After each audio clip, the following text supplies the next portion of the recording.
We've got some New York Rangers lineup updates to take a look at here today, as well as some other stuff as well involving the New York Rangers series against the Florida Panthers, which I think will be a very close and good and entertaining series as well. These are two very, physical teams. Obviously, the Panthers are an extremely tough physical team. They've got some great depth, good forwards, good decor, a solid goaltender in Bobrovsky, but I don't think he is an elite goaltender. Definitely not as good as he's been in the past, but he's still a good one, and definitely I would say will be the best goaltender the Rangers have faced so far. I would say he's better than guys like Freddie Anderson and Charlie Lindgren as well. So overall, should be a very fun, entertaining series, very physical one, and I think it will probably go down to Game 7 there. Should be a very close one, but definitely will be very interesting to see who comes out on top in the end in this year's Eastern Conference Finals. But taking a look here at the practice lines from yesterday, because there is a bit of a lineup change here, which is a good one for the Rangers and definitely is promising to really help out this overall 5v5 scoring potentially. And that is, the top six pretty much staying the same there. Kreider, Zibanejad, Roslovic, Panarin, Trocheck, Lafreniere, no surprise there. But in that bottom six, we now have a new third-line left winger, and that is Filip Chytil back in the lineup. Now we saw him for, one game there against Carolina. He has been suffering from those concussion issues that he's kind of had for most of this regular season as well. Didn't play at all in the Capitals series, played one game against the Canes, but now is back in the lineup here, it seems like, potentially for Game 1 against the Panthers here in the Eastern Conference Finals, which would be a huge boost for this team, especially trying to help out that 5v5 scoring. We know the Rangers definitely can have issues at scoring on 5-on-5 and at times, and adding in a guy like Chytil here can definitely help with that. Kind of like I talked about in yesterday's video, I really want to see and kind of hope that we can see some more offense out of that bottom six for the Rangers there to really kind of boost the overall scoring for this team.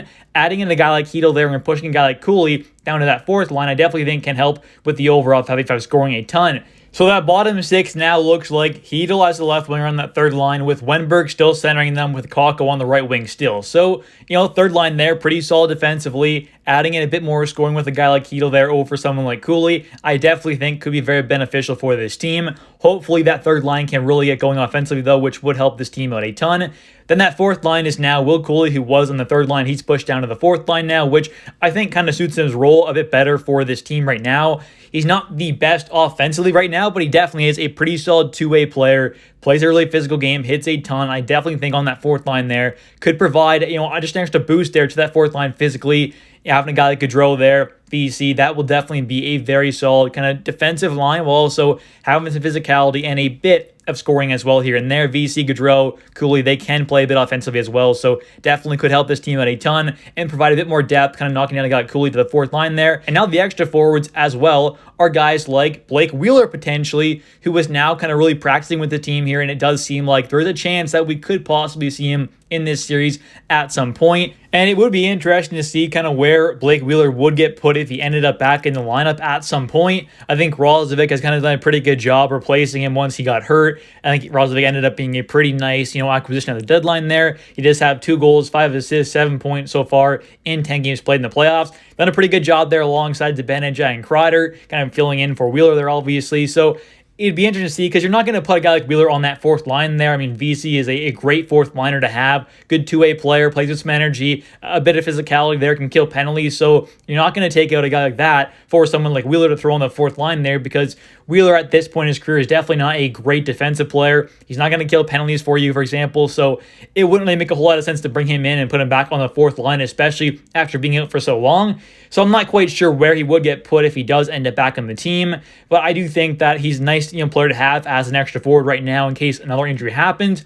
Obviously, you don't want to see that happen, but if one does, having a guy like Wheeler there is kind of nice to have. A good veteran guy who's still got some good offensive skill and may have been out for a while, but still could make a decent impact because he does have a ton of experience in the playoffs and at the NHL level. And right now, the 3 kind of extra forwards for the New York Rangers are Johnny Brodzinski, Matt Rempe, and Blake Wheeler. So those 3 guys are definitely pretty solid to have as, just kind of 3 extra guys there.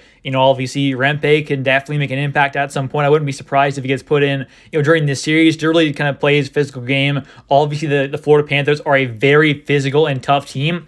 having a guy like Matt Rempe in there who may not be the best all-around player, but his physical play definitely could play a huge factor in this series for the Rangers. And at practice yesterday for the D-core, it ended up being Zach Jones and Adam Fox on that top D pair, but Jones is more just in there as a placeholder for Ryan Lindgren at the moment, and I do think Zach Jones would be a decent guy to kind of put in there maybe at some point throughout this series, but I mean, we'll have to wait and see whether or not Peter Laviolette decides to do that. Second D pair ended up being Miller and Trouba like we saw in Game 6 there. For a bit there of the playoffs, it was obviously switched up to where we saw Schneider and Miller and Trouba and Gustafsson. Now we're seeing, back to kind of normal we saw for the most part in the regular season of Miller and Trouba together and Gustafsson and Schneider on that third pair. So very interesting. They're going back to that. Obviously, Game 6, it wasn't too bad at all, I would say, but I wouldn't mind kind of seeing, obviously the D pair of, Miller and Schneider together. Kind of thought they were pretty good, but either way, I think this is fine. It's all right, but Miller and Trouba together, especially at the end of the regular season, definitely had their moments when they struggled quite a bit together, so we'll have to wait and see whether or not it kind of clicks in the playoffs here, but Game 6 was all right, but definitely was not amazing together. And the last thing we're going to take a look at here today in this video is a quote from Filip Chytil post Sunday's practice.